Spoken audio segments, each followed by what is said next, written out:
Même si vous n'en avez pas eu enfant, vous les connaissez forcément. Ces petites briques autobloquantes plastiques et colorées font partie de nos vies depuis presque un siècle. En 2022, toujours aussi nombreux sont celles et ceux qui achètent et offrent des Lego.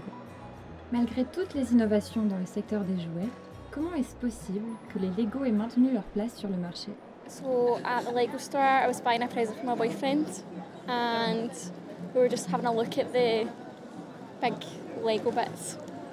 I'm a big Lego fan actually. When I was a kid, I played with it every day for hours before school. Moi, si on me dit Lego, je pense à tout ce qui est propre à la construction et à l'imaginaire. À partir de ça, on peut vraiment recréer un peu ce qu'on veut, nos histoires, tout ça. And my mum's really into like the landmarks. She recently done the Titanic boat, and she really liked it. So she likes the Tower of London and the Eiffel Tower and all that. It was a formative part of my childhood, and I always used to play with my friends. It was a really fun, creative experience. Et donc je me suis rendu compte qu'en fait on pouvait construire les bâtiments qu'on voulait au lieu de prendre des maquettes déjà préfaites. Même encore aujourd'hui, du coup, je m'achète régulièrement des bâtiments, donc du coup avec des constructions plus complexes, mais voilà.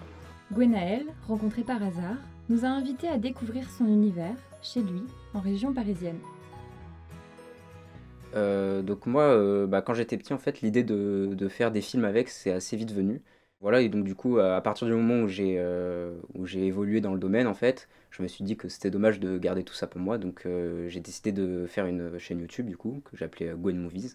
J'ai aussi découvert, du coup, qu'il y avait d'autres personnes qui faisaient donc du break film, ça s'appelle. C'est vrai que l'avantage au niveau stop motion avec les Lego, c'est que c'est un truc que beaucoup de gens ont. Il y a plein de trucs, on va dire, gros budget, que tu peux pas te permettre de faire si tu veux faire un court-métrage en prise de vue réelle, alors qu'avec par le biais du stop motion, c'est beaucoup plus accessible. Lego n'est donc plus uniquement une histoire de construction. Le concept est entré dans la pop culture, devenu une forme d'art pour certains. Et ça, la marque l'a bien compris, en organisant son exposition anniversaire, Galerie Joseph, dans le 3e arrondissement de Paris.